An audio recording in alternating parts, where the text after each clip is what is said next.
नमस्कार, आप देख रहे हैं प्राइम न्यूज और मैं हूं आपके साथ आलोक शुक्ला।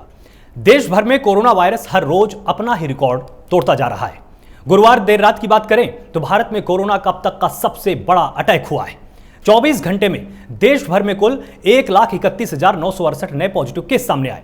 इस दौरान 780 मरीजों की जान भी चली गई। हालांकि 61,899 लोग कोरोना से ठीक भी हुए हैं। इसके चलते एक दिन पहले यानी बुधवार की बात करें तो 1,26,265 लोग नए संक्रमित पाए गए थे। इसी के साथ कोरोना संक्रमितों का आंकड़ा अब 1,30,60,542 हो चुका है। इनमें से 1,19,13,292 लोग ठीक हो चुके हैं, जबकि 1,67,642 मरीजों की मौत हो गई। 9,79,608 मरीज ऐसे हैं जिनका इलाज अभी भी चल रहा है। चिंता की बात यह है कि देश में कोरोना से ठीक होने की दर घटकर 91.67% हो चुकी है और एक्टिव मामलों की संख्या बढ़कर 7.04% हो चुकी है। बढ़ते केसों के बीच अगर वैक्सीनेशन की बात करें तो गुरुवार तक 9,43,34,265 लोगों का वैक्सीनेशन हो चुका है। यह तो हुई आंकड़ों की बात, लेकिन बढ़ते हुए केसों के बीच लोगों में डर भी बढ़ता जा रहा है। एक बार फिर लोगों में लॉकडाउन का डर है और इस डर की वजह से बाहर से आए प्रवासी लोग अब वापस अपने घरों की तरफ लौटने की जल्दबाजी में हैं, जिसकी वजह से बसों और ट्रेनों में भीड़ बढ़ने लगी है, जो कोरोना संक्रमण को लेकर खतरनाक साबित हो सकती है। हालांकि प्रधानमंत्री मोदी पहले ही साफ कह चुके हैं कि कोरोना को लेकर देश के पास संसाधन पूरे हैं और लॉकडाउन की नौबत नहीं आने वाली है, लेकिन फिर भी कोरोना से बढ़ते आंकड़े अब डर का सबब बनते जा रहे हैं। एक साल बाद कोरोना पहले से भी कहीं ज्यादा घातक होकर लौटा है और इस बार कोरोना से लड़ने के लिए हमारे पास क्या उपाय है?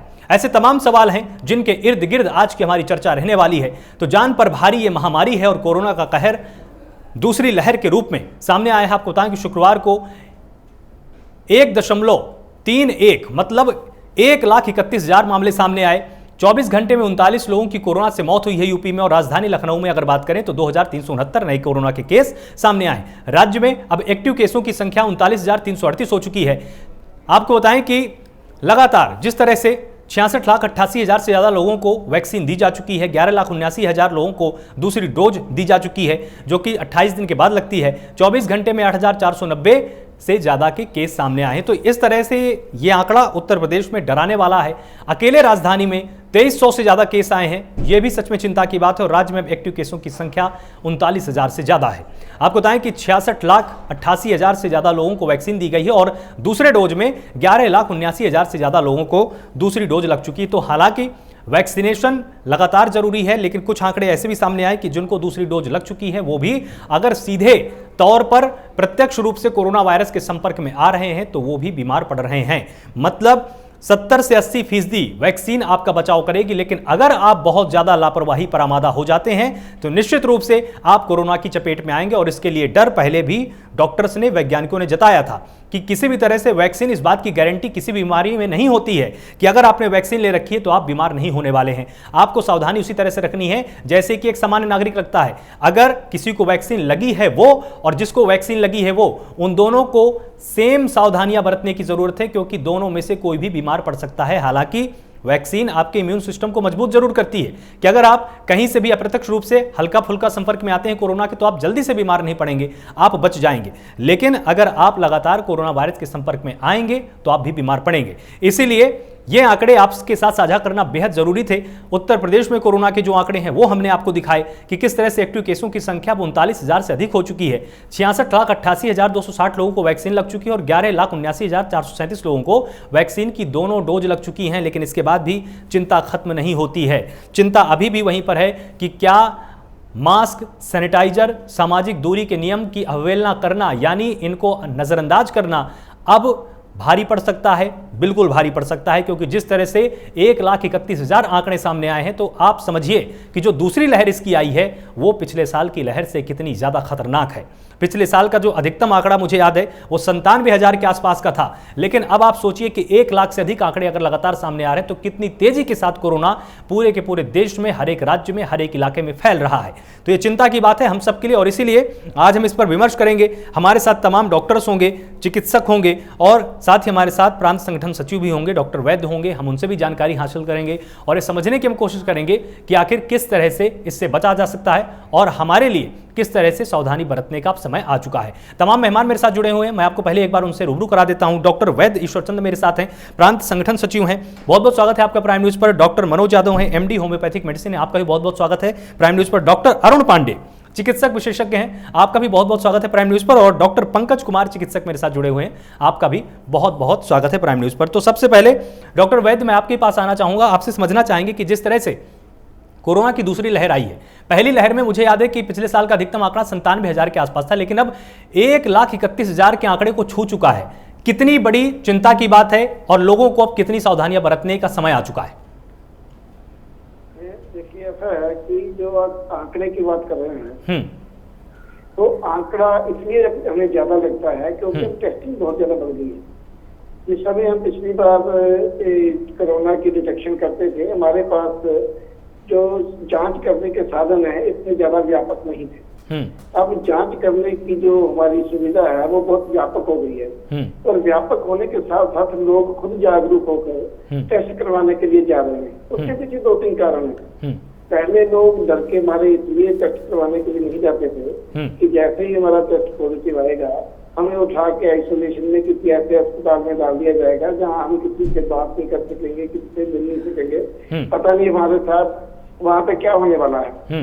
इसलिए वो इन सब बातों को डरते हुए कुछ लोग खुद भी नहीं जाते थे। अब मैंने देखा है कि लोग खुद अपने इच्छा से टेस्ट करवाने के लिए जा रहे हैं। अगर एक मोहल्ले में किसी को आ गया है तो पूरा का पूरा मोहल्ला तैयार हो जाता है कि हम भी टेस्ट करवा के आएंगे। हमारे पास ऐसे भी जानकारी है कि लोग 2-2, 3-3 बार भी टेस्ट करवा के आए। तो टेस्टों की संख्या बढ़ने के कारण हमें ये आंकड़ा बहुत भयावह लगता है कि शायद पिछली बार से बहुत ज्यादा संक्रमण हो रहा है। संक्रमण उतना ही है, लेकिन हमारी टेस्टिंग की जो व्यापकता है उसने इस आंकड़े को हमारे को ज्यादा कर दिया है।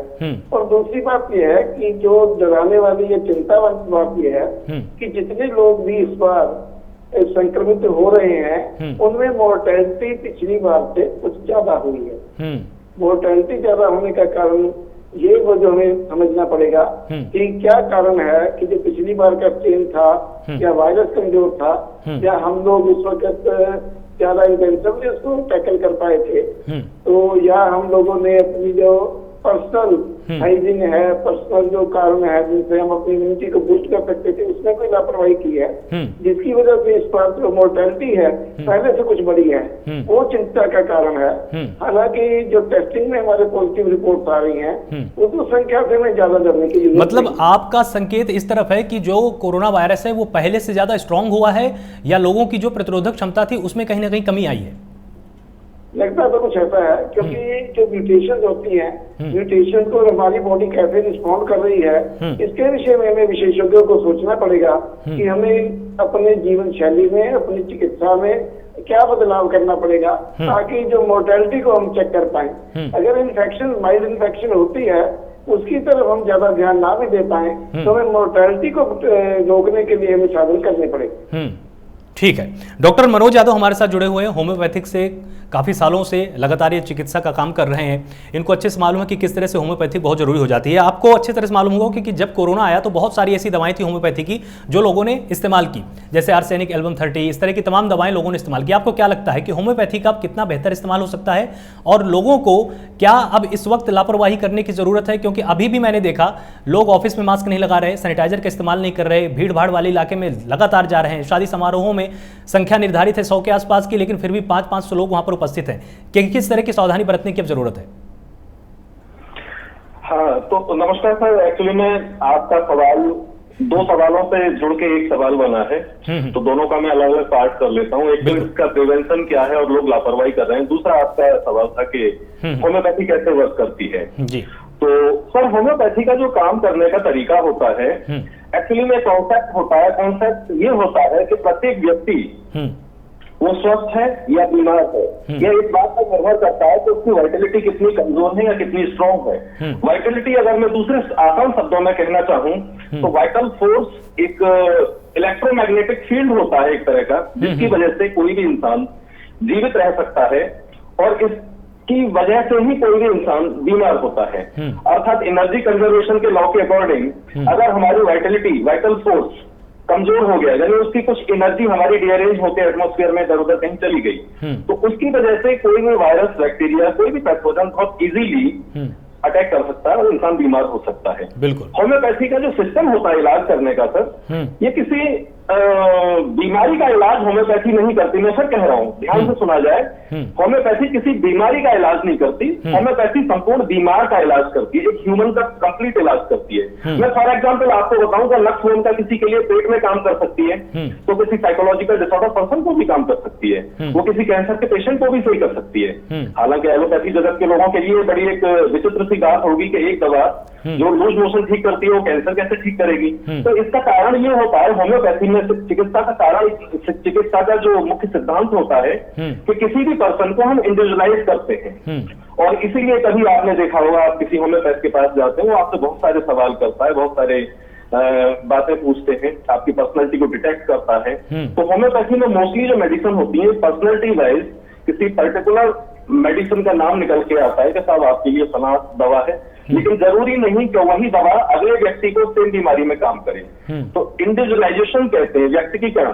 प्रत्येक व्यक्ति की दवाएं अलग अलग हो सकती हैं। अब रहा सवाल आर्सेनिक का, तो कुछ एक दवाइयां हमारे यहाँ पैथोलॉजिकल बिहार पर काम करती हैं। अब जैसे आर्सेनिक का सिम्टम है राइनोरिया हो गया, स्नीजिंग हो गया, माइल्ड फीवर हो गया, और बहुत सारी चीजें होती हैं जो कि वायरल इन्फेक्शन से मिलती जुलती बीमारियों में बिल्कुल सही, जैसा कि हमें नजर आता है।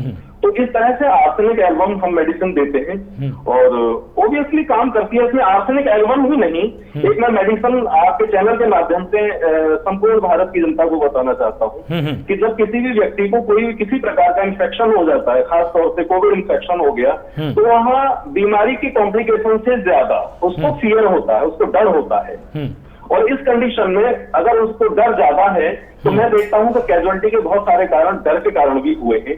यहाँ एक मेडिसिन होती है जिसका मैं नाम बताना चाहता हूं, सभी लोग इसको नोट कर सकते हैं, एकोनाइट। एकोनाइट तुरंत, एकोनाइट तुरंत घबराहट, बेचैनी और इवन माइल्ड फीवर, इनमें बहुत अच्छा काम करती है। तो अगर किसी को कोविड का इन्फेक्शन हो जाता है तो डरने की तो कोई जरूरत है नहीं। होम्योपैथी में तो पहले भी वायरस के अगेंस्ट बहुत सारी बीमारियों का हम इलाज करते रहे हैं, क्योंकि लोग कहते हैं कि मेडिकल साइंस में एंटीवायरल मेडिसिन नहीं है बिल्कुल ट्रस्टेड। तो होम्योपैथी में तो हमने पहले ही बताया कि इसमें हम पैथोजन को कारक नहीं मानते हैं, पैथोजन को हम फैक्टर्स नहीं मानते बीमारी का, पैथोजन को हम by product of the disease मानते हैं। ठीक। क्योंकि फॉर एग्जाम्पल मैं आपको बताऊं कि एक ही घर में 5 लोग रह रहे हैं और 2 लोगों को डायरिया हो जाता है या 2 लोगों को टाइफाइड हो जाता है, बाकी को नहीं होता, तो ये साल्मोनेला बैक्टीरिया की कमी नहीं है, ये अपनी ऑटो इम्यून सिस्टम, जैसे कि हमारे एलोपैथी वाले भाई लोग कहते हैं, और हम इसको वाइटल फोर्स कहते हैं। तो वाइटल फोर्स वीक हुआ, डीअरेंज हुआ। वाइटल फोर्स के बारे में सर कभी आपका प्रोग्राम होगा तो डिटेल में और मैं बताऊंगा। वाइटल फोर्स इंसान को जीवित रखने के लिए एक एफिशिएंसी होती है, एक एनर्जी होती है।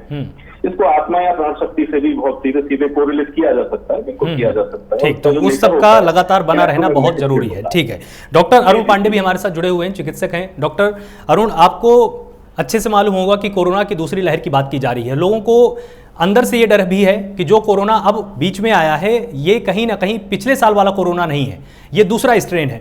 अब लोगों को किस तरह की सावधानी बरतनी है, क्योंकि देखिए पहले बीमारी के लक्षण कुछ और होते थे, ज़्यादातर को पहले घबराहट होती थी, उसको कि जैसे उसकी स्मेल चली गई, उसका टेस्ट चला गया, लेकिन अब लक्षण कुछ अलग आ रहे हैं। साथ ही डॉक्टर अब ये भी जोर दे रहे हैं कि आपको आंखें नहीं छूनी है, क्योंकि आंखों में भी ब्लैक फंगस जैसा कुछ पाया जा रहा है। साथ ही डॉक्टर्स ये भी बोल रहे हैं कि कुछ ऐसे पेशेंट भी सामने आए हैं जिनको लकवा मार रहा है, वो पैरालाइज्ड हो रहे हैं। अब किस तरह की सावधानी बरतने की जरूरत है और कैसे पहचानें कि आप कोरोना की चपेट में हैं, और अगर किसी को लगता है कि कोरोना है तो उसको तुरंत एक्शन क्या लेना चाहिए?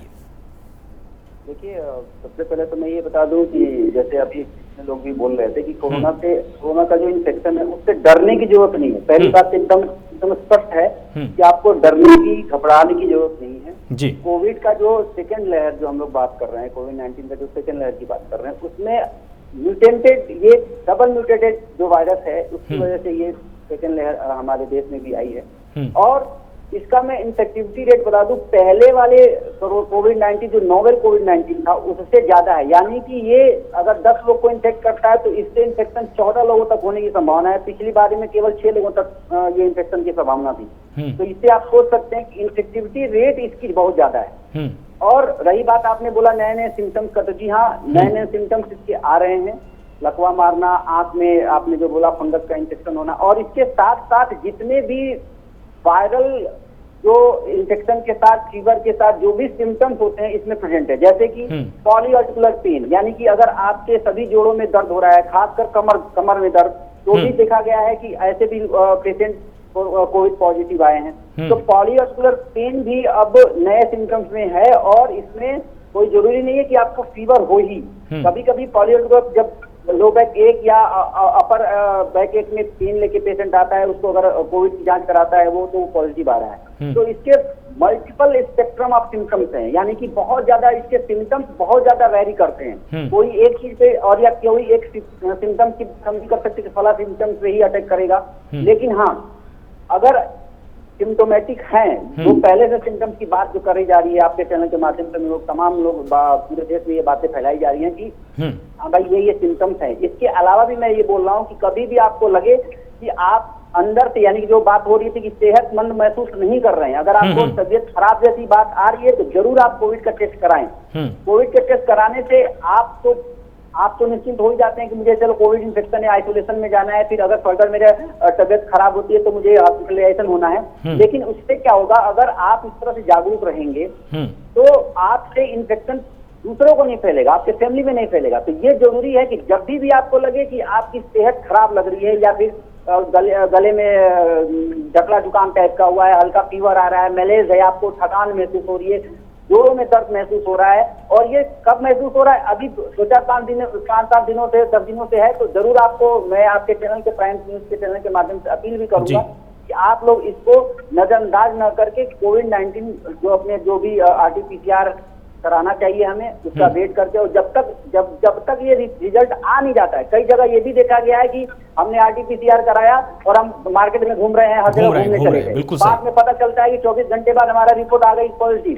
दैट मीन्स उस 24 घंटे के अंतराल में भी आपने कितने लोगों को इन्फेक्ट किया होगा।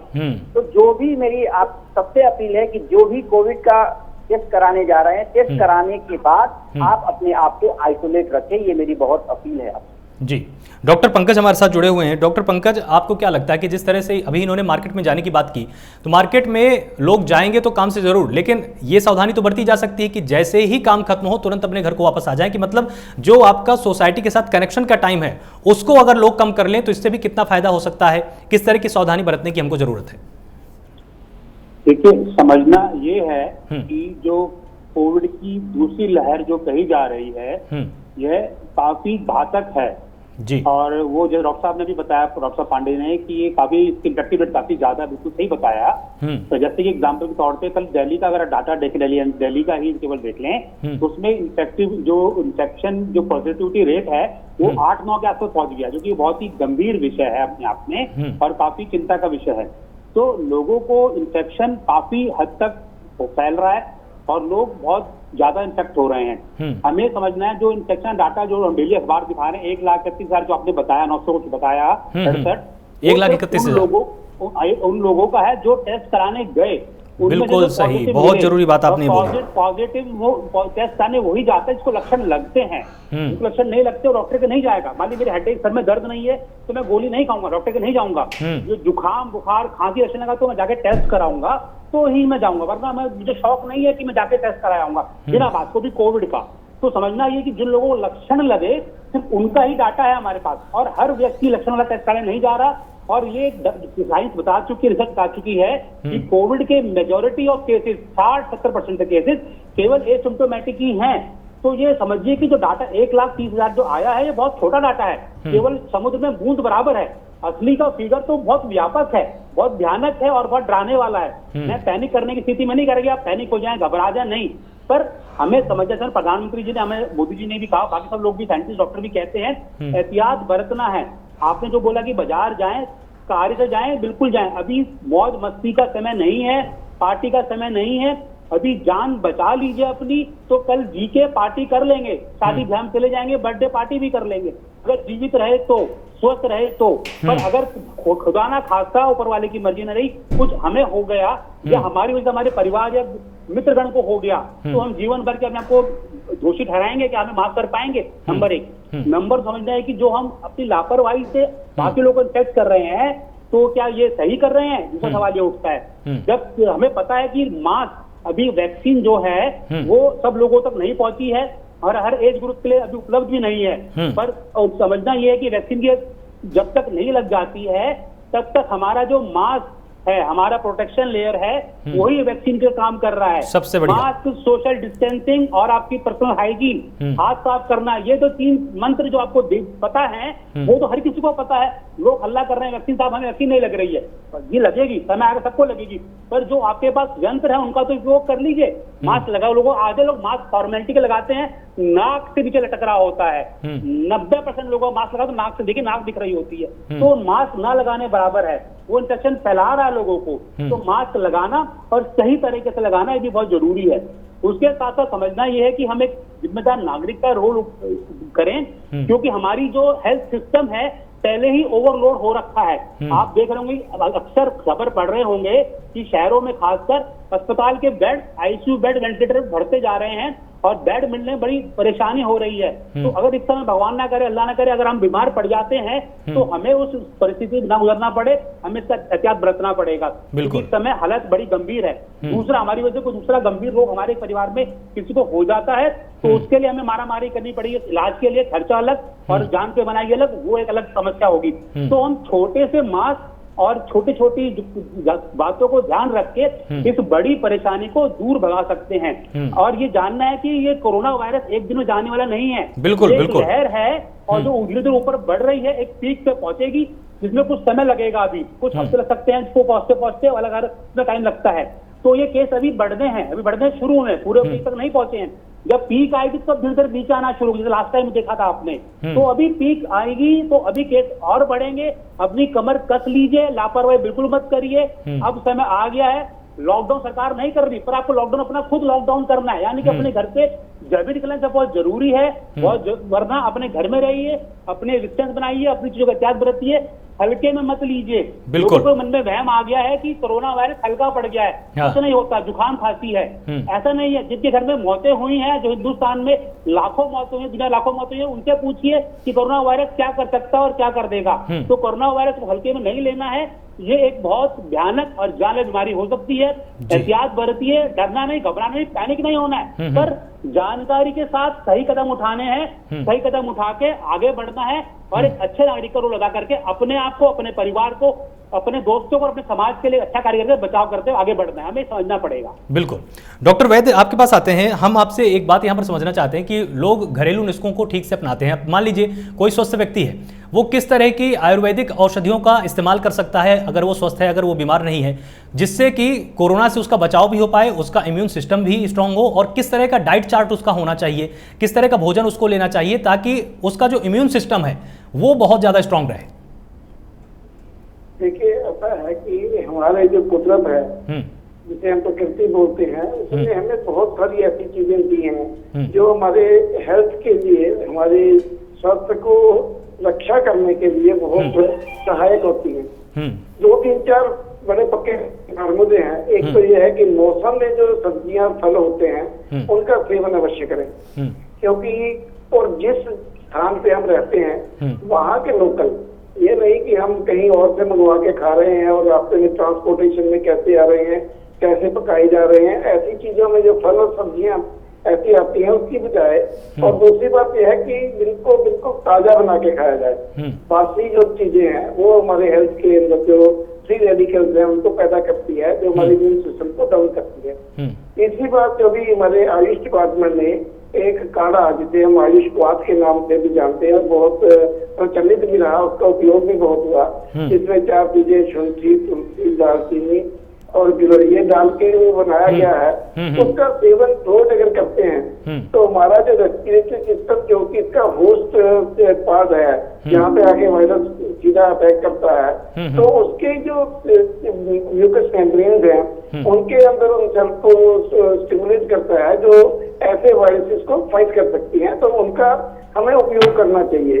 तीसरी बात, मैंने कल भी आपके कार्यक्रम में कहा था कि वातावरण की शुद्धि के लिए जिसमें जीवाणु और कीटाणु अगर मरते नहीं है तो वो इनइफेक्टिव जरूर हो जाते हैं। वो हमारा है अग्निहोत्र, और हमारी दैनिक दिनचर्या में ये ऋषियों मुनियों ने बहुत पहले दिन में 2 बार अग्निहोत्र करने का विधान दिया था, जो हमारे स्वास्थ्य के रक्षण और वातावरण में जितने भी जीवाणु कीटाणु हैं उनकी समाप्ति के लिए आवश्यक था।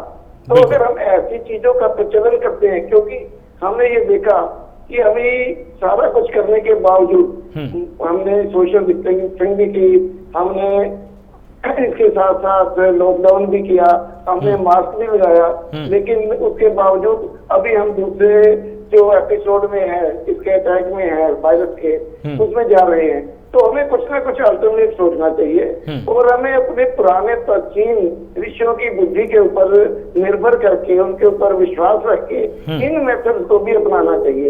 इसके लिए बहुत सारी चीजें की जा सकती हैं, जैसे कि जो हमारे स्वास्थ्य वर्कर हैं, अगर उनको इन चीजों का उपयोग करवा के देखा जाए और उसके बाद उनमें स्टडी किया जाए कि उनमें क्या संक्रमण हुआ या नहीं हुआ, जिस ग्रुप में ये चीजें दी गई उसमें कैसा संक्रमण हुआ, जिन्होंने नहीं किया उसमें रेट ऑफ संक्रमण क्या रहा। दूसरी बात यह है कि जो ट्रीटमेंट वाले पार्ट पे मैं आता हूँ, अब क्या है कि लोग कॉन्शियस बहुत हो गए हैं और बहुत जल्दी मेडिकल एड के लिए जाने लगे हैं, और हमारी जो मेडिकल फ्रेटर्निटी भी है वो भी बहुत जल्दी सेवा देने के लिए बहुत ज्यादा एग्रेसिव ट्रीटमेंट कर रही है। उसका कारण क्या है कि हम हर मरीज को बचाना चाहते हैं और उसके लिए जो हमारे पास रिसोर्सेज हमारे पास अवेलेबल हैं, हम उन रिसोर्सेज को उन लोगों के ऊपर भी इस्तेमाल कर रहे हैं जिनके ऊपर आवश्यकता नहीं है। तो क्या होता है कि जो लोगों को सचमुच में बहुत ज्यादा आवश्यकता है, बहुत ज्यादा क्रिटिकल है, उनको कभी वेंटिलेटर नहीं मिलता, कभी बेड नहीं मिलता, और जो माइल्ड केसेज हैं वो उनको ऑक्यूपाई करके हमने रखा होता है। तो इसके लिए ये भी हमें जुडिशियल चेंजेस करने पड़ेंगे हमारी योजना में कि किन लोगों को किस ट्रीटमेंट की आवश्यकता है, ताकि हम मोर्टेलिटी को रोक सकें, और जो बिल्कुल माइल्ड केसेज हैं और उनको घर पे आइसोलेशन में, और ये जो दूसरे फार्मूले हैं, जो सिंपल मेडिसिन हैं, इनसे ट्रीट किया जाए, तो मुझे लगता है कि हम इसको कॉम्बैट कर पाएंगे अच्छी तरह। बिल्कुल। डॉक्टर मनोज, आपसे हम ये चीज़ समझना चाहेंगे कि देखिए इम्यून सिस्टम का इसमें सबसे बड़ा रोल है, जैसा कि सभी पैनलिस्ट ने यहाँ पर बताया कि अगर इम्यून सिस्टम आपका ठीक है तो बहुत ज़्यादा चांसेस हैं कि कोरोना आप पर कोई ज़्यादा खास दुष्प्रभाव नहीं डाल पाएगा, आप घर में भी आइसोलेट होकर आप ठीक हो सकते हैं। इसको स्ट्रॉन्ग करने के लिए होम्योपैथी का किस तरह से सहारा लिया जा सकता है, और वो बिंदु कौन सा है जब व्यक्ति को इन घरेलू दवाओं से बढ़कर सीधे अस्पताल का रुख करना चाहिए? आपने सवाल मुझसे पूछा था जी। अच्छा सर, मैं इसमें एक चीज बताना चाहूंगा कि पिछली बार जब कोरोना की फर्स्ट वेव जब आई थी तो मेडिकल कॉलेज प्रशासन ने हमको विभिन्न स्थानों पर ड्यूटी करने के लिए भेजा, और काफी लंबे समय तक मैं ये प्रशासन में भी एक स्वास्थ्य अधिकारी के तौर पर मैं वहां पर रहा, और कई क्वारंटाइन सेंटर्स पर भी मैं रहा, L1, L2, L3 सेंटर्स पर भी मैं रहा। तो एक चीज में आपके सवाल से शायद हट के जवाब हो सकता है, मैं एक चीज बता दूं, बहुत जरूरी चीज भी है ये, बिल्कुल, कि मोर्टेलिटी जो मैंने ज्यादा से ज्यादा मेजर जो मार्क की जो मैंने देखा कि मोर्टेलिटी कहाँ ज्यादा है, तो ऐसे लोगों की डेथ ज्यादा हुई जो बहुत ज्यादा घबराए हुए थे या बहुत ज्यादा डरे हुए थे। बिल्कुल। या आपने जो ट्रेडिशनल ट्रीटमेंट जो भी ले रहे थे, किसी को अगर डायबिटीज है, किसी को CRS है, या किसी को कोई अन्य डिजीज है, तो उसकी दवाएं छोड़ के और वो केवल और केवल कोरोना पर सेंट्रलाइज हो जाते थे। और जो डेथ का रीजन जो मैक्सिमम जो समझ में आया था, मुझे जो पर्सनली जो समझ में आया था, वो ये था कि किसी की ब्लड शुगर लेवल हाई हो गया, किसी का रीनल फेलियर हो गया, तो ये भी एक बहुत बड़ा मेजर फैक्टर था इसमें। तो मैं लोगों को ये बताना चाहूंगा कि जो ट्रीटमेंट हम ले रहे हैं ऑलरेडी, कोई हाइपरटेंशन का ट्रीटमेंट ले रहा है, कोई डायबिटिक ट्रीटमेंट ले रहा है, कोई रीनल का ट्रीटमेंट ले रहा है, तो वो सारे ट्रेडिशनल ट्रीटमेंट मेरे हिसाब से तो बंद नहीं करने चाहिए जब तक कोई बहुत अच्छा विकल्प उनको ना मिल जाए। और रहा कोरोना के ट्रीटमेंट का सवाल, तो मैं अपनी कैसी में बता सकता हूँ कि सिम्टम बिहार, जैसे कि बिल्कुल शुरुआती सिम्टम में अगर कोई बंदा हमारे यहाँ आता है, हमारे मेडिकल कॉलेज में पहुंचता है, तो उसमें कई एक मेडिसिन निकल के आती है। अगर किसी को गले में खराश है, किसी को स्मेल नहीं आ रही है, लॉस ऑफ स्मेल में प्राइम सिम्टम होता है, और ठीक है डॉक्टर मनोज, मैं आपके पास अभी थोड़ी देर में ही वापस आता हूं, हमको यहाँ पर एक छोटा सा ब्रेक लेना पड़ रहा है। ब्रेक के बाद हम आकर समझेंगे कि आखिर मोर्टेलिटी रेट का इम्यून सिस्टम का कितना बड़ा रोल है, और ये समझना सभी दर्शकों के लिए कितना जरूरी हो जाता है। आप सबका स्वागत है। डॉक्टर मनोज, आप ब्रेक में जाने से पहले समझा रहे थे कि मोर्टेलिटी रेट का क्या इसमें योगदान है और इसमें किस तरह से हमको काम करने की जरूरत है। जी, अपना सवाल एक बार फिर से आप दोहराएं सर। जी, जिस तरह से आप अपनी बात पूरी कर रहे थे, आप उसी बात को अपनी कंटिन्यू कीजिए। जी जी जी, मैं दरअसल वही बात बताना चाहता हूँ कि अगर किसी को कोविड का इन्फेक्शन होता है और वो हाइपरटेंसिव पेशेंट है या फिर वो डायबिटिक पेशेंट है, तो कोविड की जो भी मेडिसिन उपलब्ध है होम्योपैथी में, यूनानी में, आयुर्वेदा में या फिर एलोपैथी में अगर कुछ एंटीवायरल मेडिसिन जो भी है, तो उसके साथ साथ उसको अपने डायबिटीज की मेडिसिन नहीं छोड़नी है, हाइपरटेंशन की मेडिसिन नहीं छोड़नी है। क्योंकि कैपेसिटी होने का एक बहुत बड़ा फैक्टर ये भी होता है कि वो अपनी ट्रेडिशनल जो दवाएं चल रही है बंदा उसको छोड़ देता है, तो वहां भी एक बहुत बड़ा फैक्टर होता है कि हाइपरटेंशन से पेशेंट की डेथ हो जाए या हाइपरग्लाइसीमिया की वजह से उसका कोई ऑर्गन फेलियर हो जाए, या फिर सीआरएस के पेशेंट होते हैं बहुत सारी और उनको क्रोनिक डिजीज होती है, तो उन दवाओं को साथ में लेना बहुत जरूरी होता है। तो एक तो ये चीज हो जाती है। अच्छा, दूसरे मैं आपको बताना चाहता हूँ होम्योपैथी में क्या है, इसमें अगर प्राइमरी सिम्टम कहीं भी शुरू होता है किसी को भी, तो मैं इस चैनल के माध्यम से लोगों को बताना चाहता हूँ कि शुरुआत अगर जैसे किसी को लगता है कि उसको जुकाम हो रहा है, गले में खराश हो रही है या उसको हल्का बुखार आने की संभावना हो रही है, तो एपोनाइट 30 मेडिसिन, जिसको पॉकेट रेमेडी भी कहा जाता है, प्रत्येक व्यक्ति को अपनी जेब में रखनी चाहिए। और कहीं ऐसा लगता है कि अगर कोई कैजुअलिटी होने वाली है, कोई परेशानी होने वाली है, तो उनमें से 3-4 गोली 30 पोटेंसी में हम इसको यूज करें और उसको फ्रीक्वेंट हम 20-30 मिनट के अंतर पर 3-4 डोज अगर हम ले लेते हैं, तो मैं बिल्कुल दावे के साथ कह सकता हूँ कि 100% बिल्कुल आई हुई बला को पड़ सकती है मेडिसिन। ये बड़ी वंडरलाइट की होती है।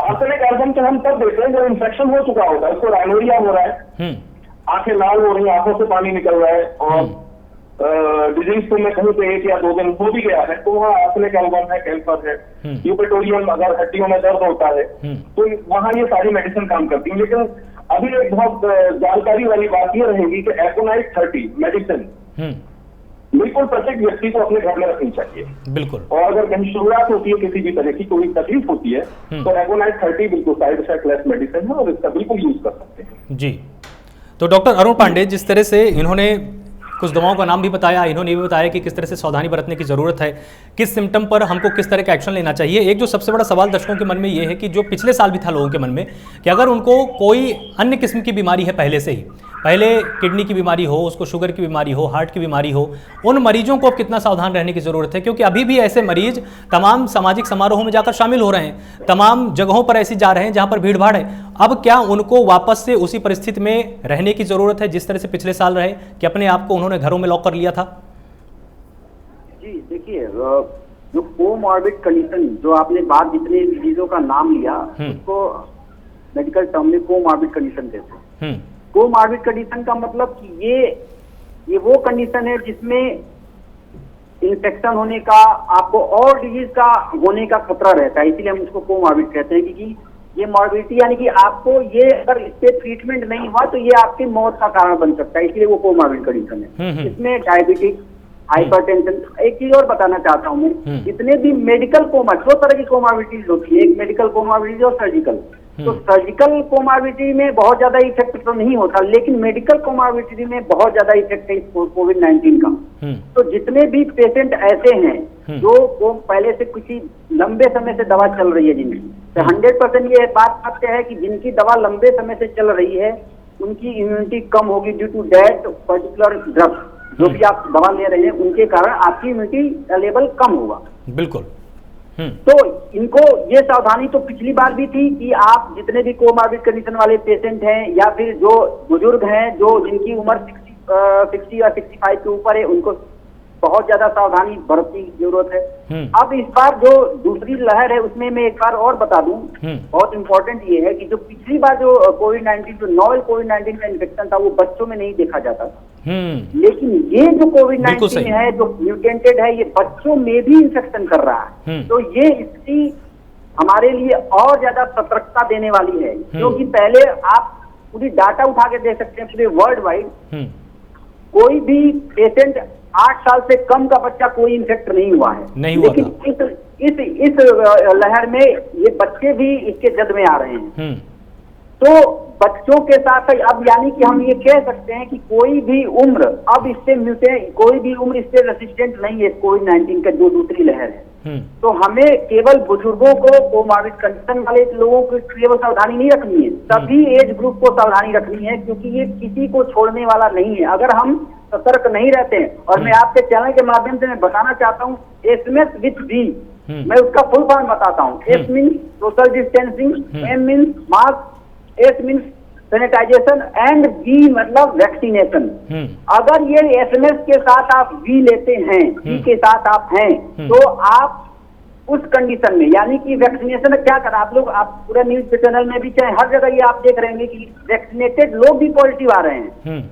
तो इसका मतलब ये है कि इसका मतलब ये है कि आपकी सीवियरिटी, जो पहली बार सीवियरिटी बहुत हाई जा रही थी, वैक्सीनेशन के कारण वो सीवियरिटी कम होगी, यानी कि आपका हॉस्पिटल का स्टे या फिर आईसीयू पे जो लैंड अप होते थे पिछली बार, वो कम होगा इस बार ड्यू टू द वैक्सीनेशन।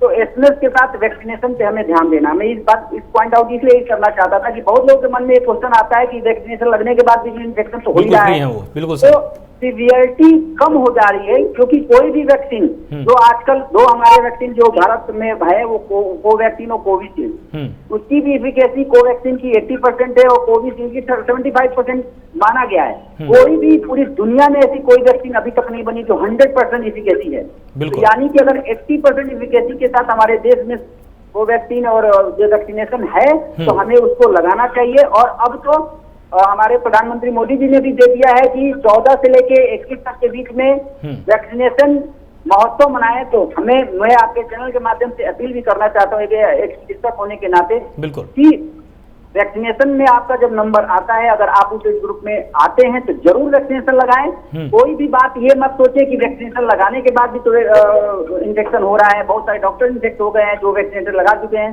तो मैं एक बार फिर मैं दोबारा दोहराने की कोशिश करता हूँ, एसएमएस विथ वी हमारे लिए प्रोटेक्शन का काम कर रहा है, हमारी सीवियरिटी को डिले कर रहा है, यानी कि हमारा हॉस्पिटल स्टे कम होगा, हम आईसीयू में कम लैंड अप होंगे, हमारी मौतें, हमारे देश में जो भी इन्फेक्शन होगा वो उसकी सीवियरिटी और मोर्टेलिटी बहुत कम होगी। तो इसलिए हमें सोशल डिस्टेंसिंग, मास्क, सैनिटाइजेशन और वैक्सीनेशन पे ज्यादा ध्यान देना है। और सभी एज ग्रुप पे मेरी अपील ये है कि कहीं भी आप, जैसे डॉक्टर साहब ने बताया कि अगर हम जीवित रहेंगे, इन्फेक्शन से बचे रहेंगे, स्वस्थ रहेंगे तो पार्टी मना सकते हैं, एकदम बात सही कह रहे हैं वो। हमें अभी अपने मन से ये सोचना है कि अगर आवश्यक न है तो हम घर से बाहर न निकले, अनावश्यक हॉस्पिटलों में, अस्पतालों में भीड़ न पड़ाएं, क्योंकि सबसे ज्यादा इन्फेक्शन अगर कहीं है, अगर आप सोचिए कि सबसे ज्यादा कहाँ होता है, आपका अस्पताल में, मॉल में, जहाँ भी भीड़ भाड़ इलाके हैं वहां पे सबसे ज्यादा एक्सपोजर है। तो इसी इलाकों से आपको बच के रहें। जी डॉक्टर पंकज, आपसे हम यहाँ पर अब ये समझना चाहेंगे कि देखिए 2-3 तरह के लोग हैं कोरोना के इस पूरे के पूरे दौर में। एक जो कोरोना से अभी तक संपर्क में नहीं आए हैं, कोरोना से कभी भी बीमार नहीं पड़े हैं। दूसरे इस तरह के लोग हैं जो कि कोरोना से एक बार संक्रमित हो चुके हैं और उससे ठीक भी हो चुके हैं। और तीसरे तरह के लोग ये हैं जो कि वैक्सीन ले चुके हैं, वैक्सीन की दोनों डोजों को प्राप्त कर चुके हैं। इन सभी को किस तरह की सावधानियां बरतने की जरूरत है, क्योंकि तमाम ऐसे लोग हैं जो ये मानकर बैठे हैं कि मुझे एक बार कोरोना हो चुका है, अब मुझे दोबारा कोरोना नहीं हो सकता है। ये आपने एक बहुत ही उत्तम सवाल पूछा है जी, जो अक्सर देखने में आ रहा है कि ज्यादातर लोग जिनको पहले कोरोना हो चुका है, उनके मन में कहीं से ये धारणा घर कर गई है। हमारे जो मुख्य जो करने का जो स्रोत है वो है फॉल्स न्यूज, फेक न्यूज। जो इसका बड़ा रीजन है ऑनलाइन व्हाट्सएप और फेसबुक, जो जहाँ पे कुछ लोगों का प्रोपेगेंडा चल रहा है फेसबुक फैलाने का, तो या कहीं और से उनके मन में बैठ गया कि मुझे कोरोना अगर इस बार हो गया है तो मैं हीरो या सुपरमैन बन गया हूँ। बिल्कुल, मुझे में इतनी असीम शक्तियां मैं अंदर ऊपर वाले ने दे दी हैं कोरोना वायरस ने, मुझे तो ऐसी शील्ड मिल गई है मुझे कुछ छू सकता ही नहीं है। वो बिना मास्क लगाए, बिना एहतियात बरते सब कुछ कर रहे हैं। हमारी क्लिनिक में अक्सर ऐसे मरीज आते हैं, उनको हम बोलते हैं डॉक्टर साहब हमें तो हो चुका है, हमें तो मास्क लगाना है, उनको समझाना पड़ता है। नंबर 1। नंबर 2, अब कैटेगरी जो आपने बोली वैक्सीन लगा के, एक सिमिलर धारणा लोगों के मन में, डॉक्टर साहब ने जो पांडे जी डॉक्टर साहब ने बात बोली उसमें मैं जोड़ना चाहूंगा। एक तो लोग वैक्सीन जो लगाने के लिए लगा की कैटेगरी में आ चुके हैं, कुछ लोग लगाने नहीं जा रहे हैं, फेक न्यूज चलते हैं कि वैक्सीन काम नहीं करती है, नुकसान करती है, साइड इफेक्ट बहुत ज्यादा है, या अलग प्रकार की वो चल रही है भ्रांतियां। नंबर 2, जिन लोगों ने लगा लिया है, जो कैटेगरी ये भी है, तो उनको एक इंजेक्शन लगाते ही वो रोडों पे डोल रहे हैं कि हमें ये शक्ति मिल गई है, अब हमें कोई छू सकता नहीं है। तो समझना ये कि वैक्सीन केवल 2 डोज के जो इंडिया में उपलब्ध है अभी, बाकी वैक्सीन बन रही है वो बाद में बनेगी, इसकी बात बाद में करेंगे। जो इंडिया में उपलब्ध है कोवैक्सीन, कोविशील्ड, दोनों के जो मापदंड है ये बोलते हैं कि 2 डोज लगानी है और 2 डोज लगाने की भी कम से कम 4 हफ्ते बाद, ये अलग अलग लोगों में अलग अलग हो सकता है, कहीं 2, कहीं 3, कहीं 4, कहीं 6, मोटा मोटा 4 हफ्ते बाद ही आपकी बॉडी में एंटीबॉडी बननी शुरू होती है, यानी कि कोरोना से लड़ने की क्षमता शुरू होती है। तो वो भी अगर आप तो देखो हर वैक्सीन के अलग है, कहीं 60% है, कहीं 70 है, 80% है। तो डॉक्टर ने बोला 100% नहीं है। तो वैक्सीन लगाने का मतलब ये नहीं है कि आपको कोई छू सकता नहीं, बीमारी नहीं हो सकती। कैटेगरी के लोग ये हो गए।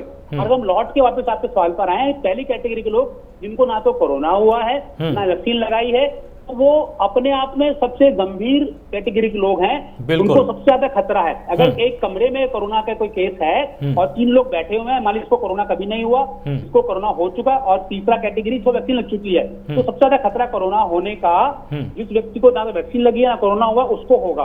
ऑल्दो इसमें समझना ही पड़ेगा कि हर व्यक्ति की अपनी बॉडी की इम्यूनिटी और बीमारी से लड़ने की क्षमता अलग अलग होती है, बीमारी से प्रतिरोधक क्षमता अलग अलग होती है, तो वो एक अलग मुद्दा है। पर मोटा मोटा समझने की कोशिश करें तो जो जिसको बिल्कुल भी नहीं हुआ तो उनको एहतियात तो सबको बरतना है, हर कैटेगरी का एहतियात बरतना है। वो छूट किसी को नहीं लेनी है, किसी को भी कोताही नहीं बरतनी है। पर जिसको कुछ भी ना कोरोना का भी हुआ है ना वैक्सीन लगी है, तो वो सबसे ज्यादा चपेट में आने की डर में इस समय पे है। उसकी बॉडी में इम्यूनिटी या एंटीबॉडी बिल्कुल इम्यूनिटी नहीं सॉरी एंटीबॉडी नहीं है।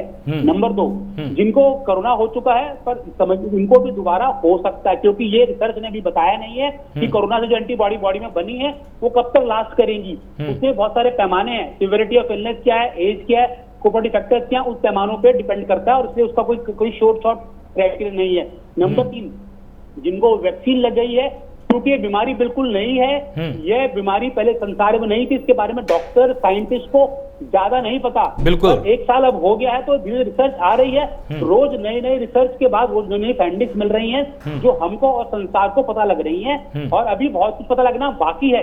तो ये समझिए कि बीमारी शॉर्ट टर्म जो परेशानियां तो देख रहे हैं आप, बुखार खांसी जुकाम ये सब चीजें हैं, लॉन्ग टर्म परेशानियां भी इसमें जुड़ सकती हैं जो आगे आने कुछ सालों में व्यक्ति को हो सकती हैं, जो आगे आने वाला फ्यूचर बिगाड़ सकती हैं, आपका बीमार कर सकती है। तो समझना ये कि वो कैटेगरी भी देख के चलनी है, तो उनको भी एहतियात बरतना है। मतलब आपकी बातों से ये जी आपकी बातों से संकेत ये भी है, एक मिनट दीजिएगा कि आप समझिए कि अभी 2 दिन पहले KGMU लखनऊ में 50 डॉक्टर जिनको वैक्सीन लग चुकी थी वो पॉजिटिव हो गए हैं, उनमें से काफी कोरोना हो चुका था। नंबर 2, कल आपने अभी देखा होगा गंगा नाम की खबर देखी, उसमें 37 डॉक्टर बिल्कुल लग चुकी है वो पॉजिटिव हुए हैं। नंबर 3, आज अभी मैं देख रहा था एम्स की खबर आ रही थी, उसमें करीबन 35 डॉक्टर जो वैक्सीन ले चुके हैं वो पॉजिटिव हो गए हैं। तो ये देखना होगा कि हमें 2 बात समझनी है, एक तो वैक्सीन लगाने से ये इंफेक्शन आपको पूरी तरह प्रोटेक्शन नहीं मिल रहा, वैक्सीन आपको प्रोटेक्शन दे रही है पर आपको एहतियात बरतना है। नंबर 2, कुछ लोगों ये लोग गलतफहमी फैला रहे हैं कि वैक्सीन लगा के भी कोई फायदा नहीं हो रहा, बीमारी हो जा रही है। डॉक्टर पांडे ने बताया